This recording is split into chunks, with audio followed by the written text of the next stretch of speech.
go. Honky Tonkin on the radio. With Big D and Bubba. Well, it's a big week. You got Rhett Akins as our guest. Hello, Rhett. What's happening, boys? All right, we got a lot of stories to tell, a lot of music to play. It's all this week. Rhett Akins is our guest this week. Good to see you again, Rhett. Good to see y'all. It's only been a couple of days, right? It's like every time I see him, it's either here or the Grand Ole Opry. Yeah. Hey, take us back to 95. I guess your signature song, That Ain't My Truck. Yeah, that song is, what is it, 2025 now? It's 30 years old. Yeah. And that truck's still rolling. Nice. It's still parked where it shouldn't be. Yeah, exactly. Yeah, man, that song, I play a lot of gigs all the time still, and that song just doesn't go away. It's like it did what it did during its time period, and it had its year-long run or whatever in the 90s, and most songs fade off. But it seems like in the last 10 years, that song has made a resurgence. I don't know if it's a social media or TikTok or whatever, but probably all. Are you seeing a little tick on TikTok? Yes, and I see like friends of mine will send me a video. They're at a wedding somewhere, and the band at the wedding is playing "That Ain't My Truck." Well, don't do that. A friend of mine, wrong song, yeah, not a great one to use. There. Somebody will send me a video. They're down on Broadway, and the band at the Tootsies or whatever is playing "That Ain't My Truck." So I don't know what gave that song some extra fertilizer over the years, but that's one. And another one that off my first album had a song called "I Break for Brunettes." Oh yeah, and that's for some reason TikTok has made that song jump up, and it's the same thing happening with all artists, I'm sure. But Thomas Rhett actually has a song called "Make Me Wanna" that came out in 2013. Yeah. It's now his third biggest streaming song on I don't know. because of TikTok, because they've made up a dance to it or something like that. So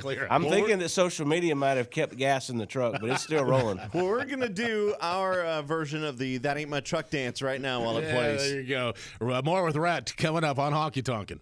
Rhett Akins is joining us this week. It's a pleasure. 34 number one hits that you've written. That's what they say, man. I don't know. That's what they say. 34 songs. There's no way that you could name 34. You couldn't name them all. You have so many songs. When you get into when you start writing songs, I could probably name more of the number twos that I have. I probably have 5 or 6 number twos, but I don't know, man. I write all the time.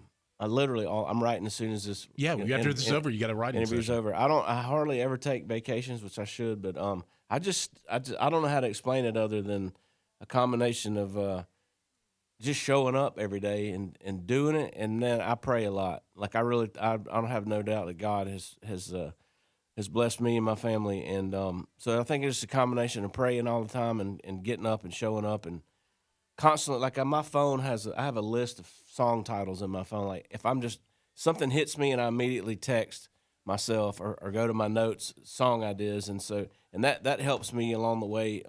Yesterday I got stuck in a write and we couldn't think of anything, and I go, oh yeah, let me check this out, and I listed off like 3 titles out of my phone. Foot. Okay, well, Fat Foot, that's what's listed. Let's write a song about fat feet. That's all. Yeah, that'd be called Bigger Boots. Maybe that's a song called Bigger Boots. Bigger. Yeah. See what he did? Now, did you see what he did? Yeah, but that's it's just, exactly why you are you. That's why you're. I think I've just always been. Another thing is I've always just been a sponge of. I just like people watching and listening to people, and you get a lot of song ideas just by observing real life. Mm-hmm. Rhett Akins joining us in the studio this week. So many hits that you've written, and one of them is. Give Me That Girl back in 2009, number 1 for Joe. Joe Nichols. I love Joe Nichols. That voice. Man, he's a good one. Yeah, he is. Yeah, and Joe's pretty particular about songs. He grew up, Merle Haggard and George Jones and stuff like this, and so Give Me That Girl was not right down that. It was maybe a little different than that, but Joe's voice could make anything sound. Yeah. Like Oklahoma, yeah.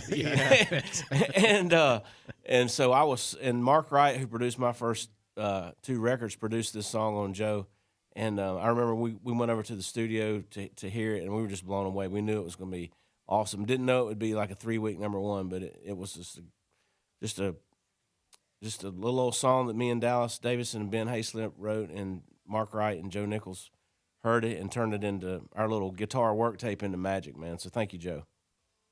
Rhett Akins is our guest, part of a kind of a trio. It's like the Three Stooges, the Peach Pickers. You and Dallas Davidson, Ben Hayslip. You guys have written a lot of songs, together.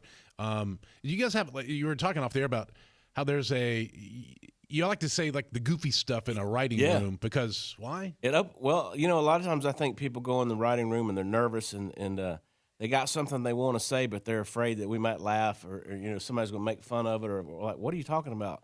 That's how I make things happen. Like, I'm always goofy in the writing room. It's like, just say we need to rhyme the word. I mean, purple. Yeah, purple. The first thing I'm gonna think of is Austin Powers movie when Fat Bastard says he gave me a nurple, and there we go. And then people laugh. And so people laugh. It loosens the room up, and you're not going to use nurple, but it you might. You don't know. You might. Well, I did put Uganda in a song with Thomas Rhett called "Life Changes," so nurple's next, but. But it's the more goofy and the more you just say whatever comes to your head, spit it out, because it might not be the right line, but it's going to lead you to think of something else, which we get to the right line. Rhett Akins is our guest this week with 34 number ones and climbing. How many number twos? I think we have. I have at least 5 number twos. So not bad. 34 number ones and 5 number twos, and some 7s and 8s and 10s and. Yes, you really have no control over it. Once a song's gone out there to radio, especially up to the promotion staff and the artists and financially, there's not much of a difference between a none. number 5 and a number 1. No, and I tell you how you know when a song really works. Obviously, a song, if it goes to number 1, was a hit. But sometimes you have a number 1 song that they never play again after it was number 1. That's right. And sometimes you have a number 2 and then you have that songs never stopped playing. that went to 10, and 5 years later they're still playing them every single day. It's weird how it works out like that. But that difference between number 5 and number 1, a lot of it has to do with the record label, the promotion staff. How great they are, and what the artist was willing to go out there and do. Did more interviews than they normally do, things like that. There's but the difference between a 5 and a 1 monetarily is really not that different. Rhett Akins is our guest this week. So many songs that you've written, but take us back to 2008. A song that wasn't I went to number 3, if I recall, with Brooks and Dunn, and put a girl in it. Yeah, thank you, Taylor Swift, for she kept you out. Thank you, Taylor Swift, for leapfrogging over "Put a Girl in It" and holding us back to number 2 or 3, whatever it was. She went like number 1 for like 6 weeks. Yeah. But man, this was the first time I'd had a hit song other than I wrote it for someone else. And to have it be Brooks and Dunn was unbelievable. I mean, this is another song I wrote with the Peach Pickers, me, Dallas Davidson, Ben Hayslip, demoed this song, and our publisher got it to Ronnie Dunn. And I think Ronnie responded in like 5 minutes and was like, cutting this one. For sure, I couldn't believe it. I was like, they're my biggest heroes, and Ronnie's just the best voice ever. Agreed. And I'll never forget hearing that on the radio. I just sat in my truck in the driveway and just about cried. Hearing that thing, and then we get to top 5, and we're like, everybody's like, "This is looking good, boys." Like we're going to score a big touchdown on this thing. Choo choo! Here comes Taylor. Speaking of touchdowns, Taylor Swift didn't know much about the NFL at that point, I don't think. But she came in with a Hail Mary and went from like 4 to 1 and sat there for about 6 weeks. So if I've met Taylor Swift a few times way back, but if I see her again, I need to thank her. I need to be like, thanks. Taylor. Yeah, thanks a lot. Yeah, thank you. Rhett Akins, our guest this week, written a lot of number 1 songs for other people, but also written a number 1 song for yourself back in '96 with "Don't Get Me Started." Yeah, that's still a fan favorite. I don't play a lot of shows, but I played one this weekend in Nebraska, and I feel like that song came out in early '96, and I'll play a show and sometimes I won't play it, and there'll be people in the crowd going, "Dude, like, right. You didn't play Don't Get Me Started," and I'm like, "Well, I didn't know you knew that. That song's so old." What's number 1? It was number 1. I don't know. I just have my own measure of what I think bigger hits are. I was like, you didn't. He was like, you didn't play that one. You didn't. And then they start listing all these songs on your first album, that nobody in the world knows except the people that bought them back then. But yeah, Don't Get Me Started was a song that I wrote the day before I went on the road with Reba McEntire, and we were going to be gone for like 2 months. We went all of California, Oregon, Washington, all that. I literally forgot the song. When I got back to Nashville, my producer goes, "You wrote a hit, buddy." And I was like, "Which one?" He's like, "Don't Get Me Started." And I was like, Which one? "Which one?" I don't know. I don't know. I don't even remember that because I'd been gone so. Back then, there was no emails and you couldn't send demos to people. Like, it was How on did a you get cassette it? tape. Oh, it was on a cassette. And so when I got off the tour with Reba, 2 months later, I got back to Nashville, and my producer says, "Man, I love this song, Don't Get Me Started." And I was like, "I don't even know how it goes. Like, I don't remember it at all." And he played me, Jason Sellers sang the demo. Oh, wow. And I would listen to the demo. I was like, "God, it does sound awesome." And so that's a song that I'd forgot that I'd written because I'd been on the road so long. And literally, it's because there was no internet. Yeah. And they could have emailed me the song, but they would have had to send a cassette tape to who knows what venue and where we were going to be that day. But that song was a big one for me, and I appreciate everybody out there that still remembers those old songs. Hey, we're honored to have Rhett Akins in the studio. All the number ones that he's written, all the, of course, Thomas Rhett, his son, and just the mentoring from that. I wanted to ask you about with songwriting. How is artificial intelligence affecting your world? Not much right now. The only thing that I've seen that's a little faster, I don't know if it's not as good, but you can literally write a song, and if you have the right program on your phone, I can sing a song into my phone, and 1 minute later, a full demo will come back.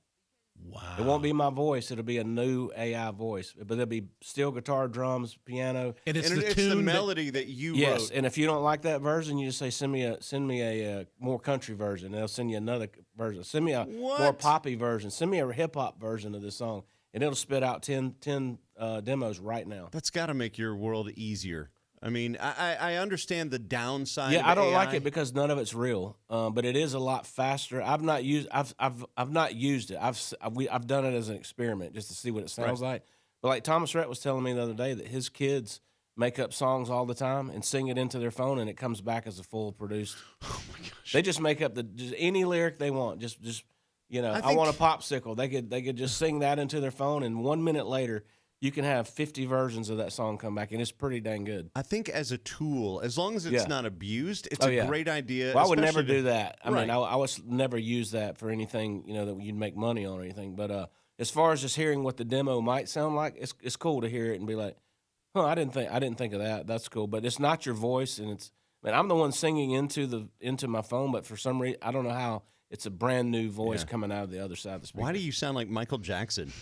Yeah, exactly. That's Yeah. crazy. Yeah, so it's kind of weird, but I'm still a sucker for just me and my guitar or going and hiring a Same. full band and just I want to hear the real thing.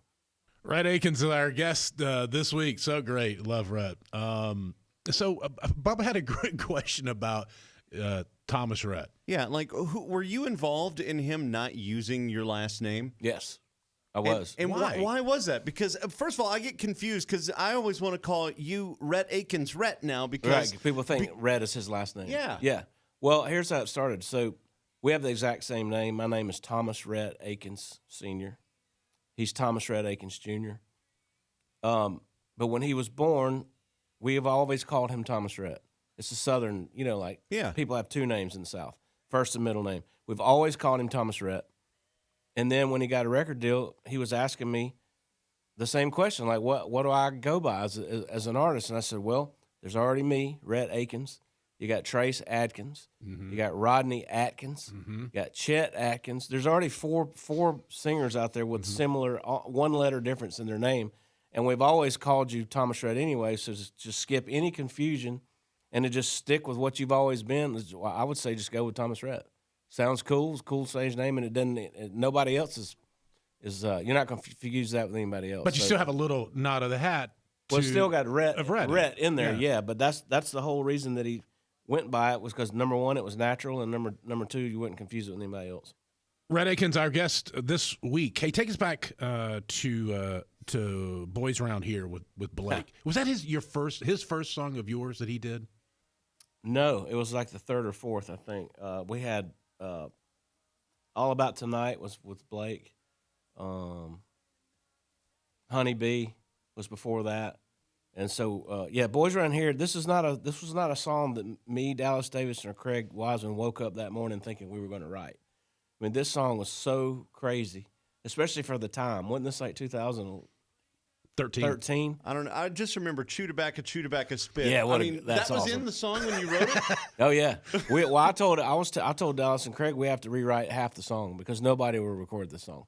So it's got Chew Tobacco, Spit in it. It's got Teach Me How to Dougie in there. It's like there's so many just little ad libs here and there. Dallas sang most of the demo. He had to leave early, so I sang the back half of the demo. So Blake's hearing not only this weird song, but who's singing what, And Craig's just making little ad libs all in the back. And I'll never forget when Craig sent Dallas and I the demo that night. I said, "Man, I really do. I love the song, but we've got to get rid of the especially the red name." That's got to go. All the ad libs have got to go. Why? Why would they have gotten rid of that? I just thought it was just too much. I thought at the time, especially for 2013, I thought it was just over the top. And he said, well, it's too late. I already sent it to Blake, and he loves it. And he's cutting it. So I was like, well, I can't wait to hear this. And then I remember hearing it on the radio, and I was like, pretty dang cool, man. We just made that song up from sheer scratch. Craig Wiseman had a clock on his wall. This just said a black clock, and in white it said the Beatles. And so the first line of the song was, "Well, the boys around here don't listen to the Beatles." And then obviously, like we talked about earlier, we got to have a rhyme for Beatles. So I just started going, Weasel, Diesel, Needle, Jukebox Needle. You know what I mean? So that's what led us to it was just literally one line at a time like that, just thinking of something. And then Dallas Davidson and I were pretty obsessed with a song called Teach Me How to Dougie at the time. And Craig didn't know what that was. And so we played it for him, and we wrote the line. Another thing, what are we going to rhyme with country? Boys around here, they're keeping it country. We could have easily said, that something, and making that money. We could have come up with any rhyme, but we were so obsessed with this song called Dougie, Teach Me How to Dougie, that we just threw it in there as a joke, and it stuck, And that's one of my favorite. That song is a song that I will never not play live because it's still like it came out this week. People still just love it that much. Rhett Akins is our guest, artist, songwriter, all the number ones, and he makes kids. I wanted to, it was weird. I don't know why I said it. It's a strange thing. I like thinking that. Hey, you ever write a song and you're like, man, this song stinks, but everyone likes it? Yeah. I write songs about 4 days a week that stink. It's just, man, you just never know what's going to happen in the room every day. You can go in there with the best attitude. I got the best idea, and you come out there with nothing. And then there's days you walk in the room and nobody wants to be there. Somebody's hungover, somebody's sick, and you write the best song you ever wrote. You know what I'm saying? I don't know if it's just because the pressure's off or what, but it's like fishing. Like you can go out there with the best bait, best boat, best everything, and catch nothing. And then just go out there with a kid rod and reel and a piece of bread on a hook and just wear them out. You know what I'm saying? So you literally just have to show up every day to see what's going to happen. There's no right or wrong way to do it. Thomas Rhett. Rhett that would be correct. Rhett Akins. Rhett Akins is our guest this week. So this part of the show is Dealer's Choice. This is where you get to request a song and tell us why you want us to play it. Well, I could name thousands, but the one that came to the top of my head is "Set 'Em Up Joe" by Vern Gosdin. Yes. Yeah. That song from the steel guitar lick. This is my favorite steel guitar lick. The sound, the tone, everything they did on that record. The lyric, Dean Dillon, and just a sad song that makes you smile. Yeah. This guy's at the bar just sad, pounding drinks and playing Ernest Tubb on the jukebox. He plays it so much they have to replace the record every single day. But, man, what a sad song, but it just makes you smile. And then when you got Vern Goslin's voice on it, you can't be beat. Set 'Em Up Joe by request, Rhett Akins. I got to tell you, you were playing the Opry one night, and I watched you on the wings getting ready to come out on stage. I forget who it was. It was someone that was playing it, and it was kind of an obscure song, and you were singing along to it. And I was like, how many songs does Rhett have in his brain that you can sing along to pretty much any country song. You got a quarter, stick it in my ear. Let's see what song comes out. I'm the human jukebox. But it's not even country. What song was it? Yeah, I mean, forget now. Yeah. But it's also with all the rock stuff. Oh, yeah. You're such a rockhead. Well, I grew up a musical sponge. I mean, it didn't matter if it was on MTV or MTV Raps or on the Nashville Network. I didn't care as long as we were obsessed, me and my brothers. I still have all my ticket stubs. I was looking through all my tickets the other day. I saw Conway Twitty in 1982 for $7.50. Wow. Saw Hank Jr. in 84 for $9. I saw U2. I mean, my ticket stub collection goes from Van Halen to Vern Gosdin to Dude, that's a song. to Run DMC to Rick Springfield. It literally covers every single thing, and my parents drove us to every concert. Like, we didn't care if we hated the band. We were going because it was a concert. You know what I'm saying? We were so infatuated with the whole lifestyle. So you didn't need to know the people; you just wanted to be there to hear. We heard there was like literally we grew up in a town where nobody would come to our town, but at an hour and a half north, Albany, Georgia, and an hour and a half south, Tallahassee, Florida, 2 hours east, Jacksonville. So between those towns, we saw from Eric Clapton to the Fat Boys, LL Cool J.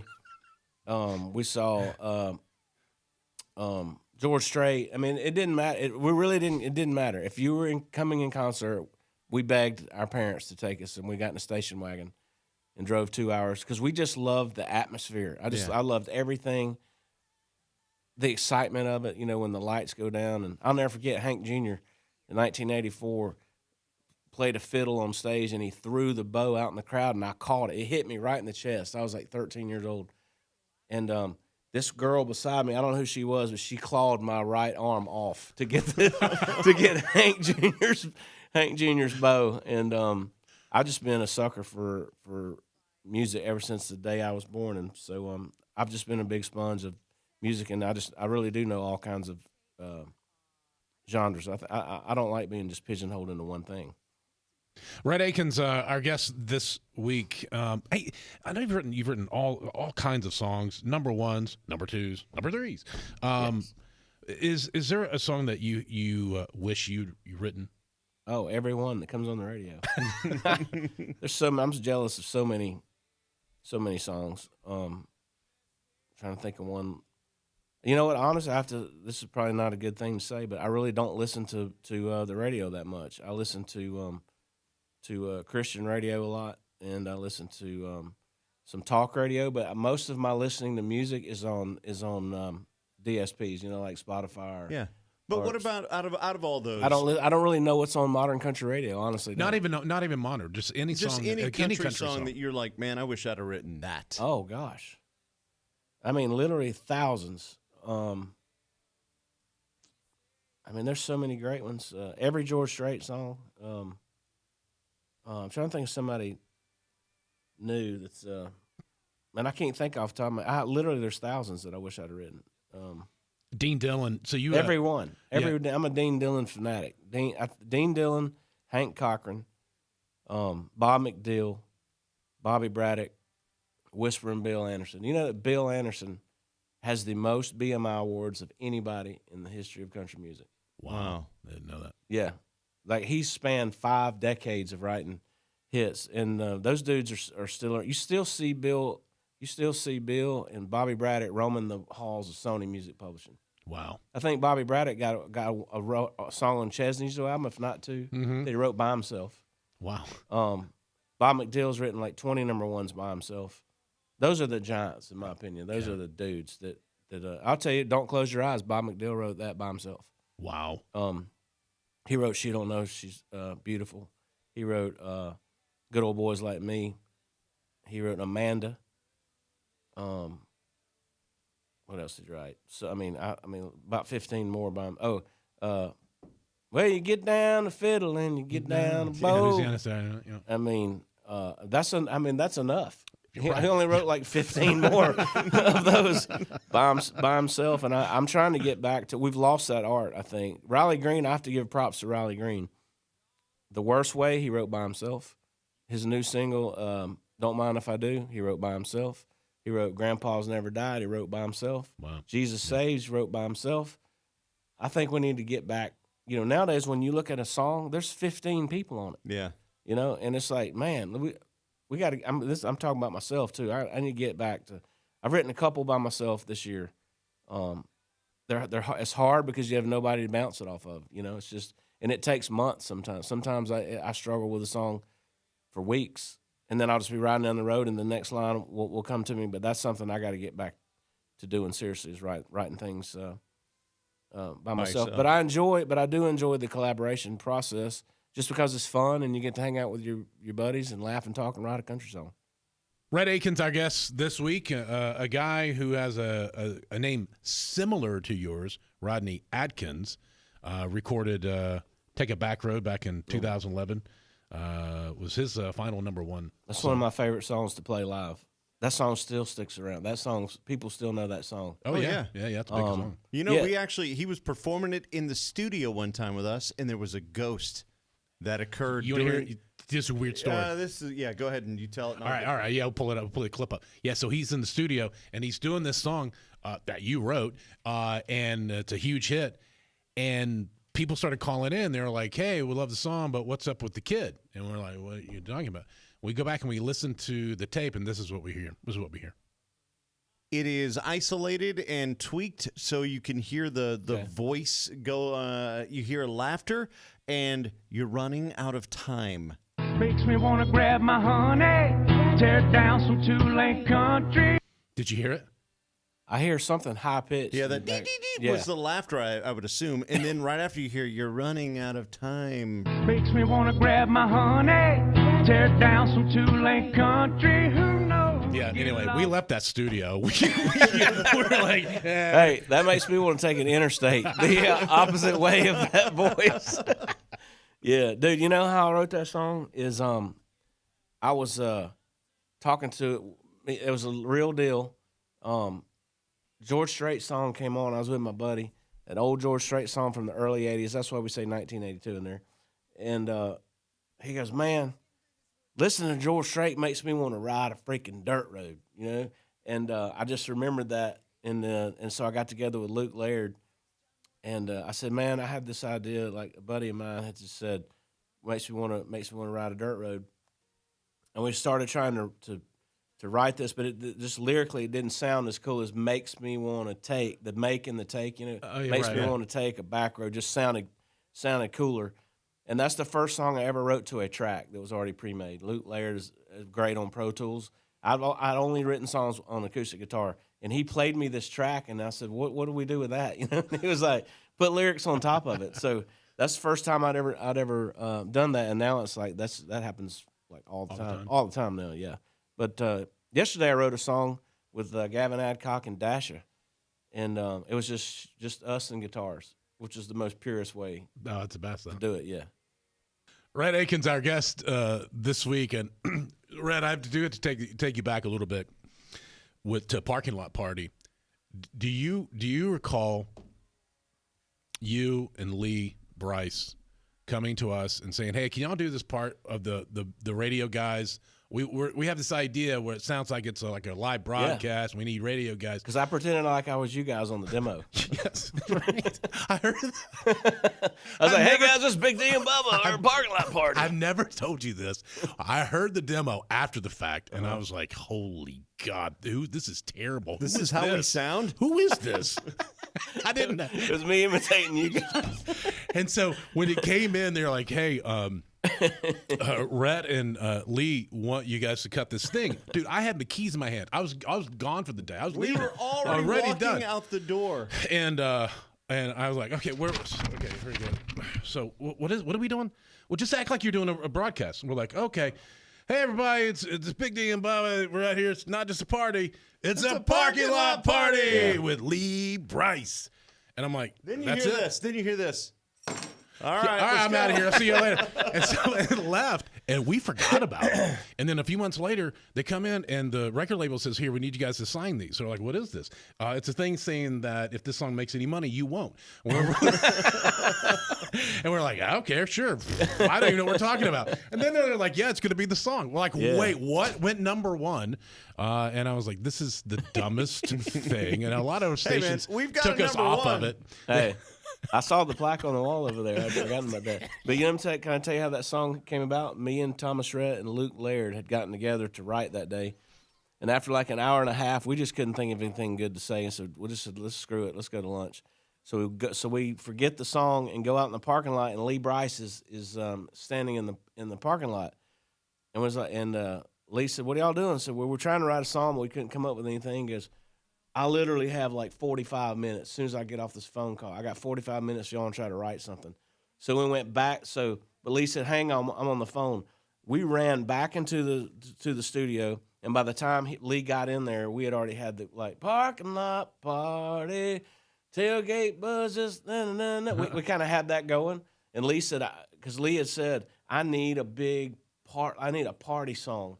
And we came up with it standing in the parking lot. And so that's how it came up with Parking Lot Party. And then I just started doing what I thought what a radio guy would say on the demo. But that was just it was great. Yeah, that was really one of those just meant to be days, because it wasn't meant to be with TR, but it was meant to be with Lee. And so I've been out on the road with Lee, writing songs for her, and that song is huge in concert.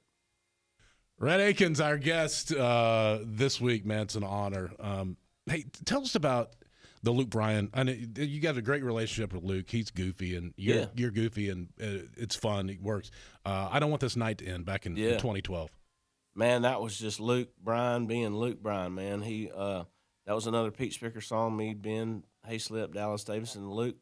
We always, every Wednesday, we wrote every Wednesdays, and we'd always today, Luke's going to come over today, and he wouldn't show up, or I talked to Luke last night. He's going to show up today. When he wound up having to go out of town, and this is just one of those lucky days that Luke happened to be in town on a Wednesday, and he showed up. And Ben Hayslip has just miles of song titles on his computer, and he had this song title for 10 years. I Don't Want This Night to End. We're just going through titles, and I don't know what made Luke go that one, because Ben had been trying to write it forever, and That was just Luke being Luke, man. That's another song. When I play shows myself, which I don't play many, but that's one that you it's such a crowd rocker. I mean, and we still the Pete Spicker still tour with Luke Bryan every year on his farm tour. And we went to California for the first time this year, and there was 25,000 people every single night out in a field. And when Luke says, "You got your hands up," 30,000 people with their hands up. It's unbelievable to see, and just to think that we just came up with this on an acoustic guitar in a room, and now we're in California playing this thing in front of 30,000 people. It's really unbelievable. Man, what a blast! Rhett Akins been our guest this week. Man, thank you for the time, and thanks for having me. You don't play a whole lot of shows, but the ones you do, you have on your ones you do. The ones you do. It's on RhettAkins.com on his website. Social media as well. I know you don't do any of the social media. But I don't know. All I know is I'm playing the Grand Ole Opry tonight. That's all I know. You don't do your social media, but someone will do it for you, and make sure you go find him. Congratulations on making it through a show, and always available anytime, man. Thank you, the door guys. is open for you. Thank you so much, and congrats to you guys on your big induction. Bubba.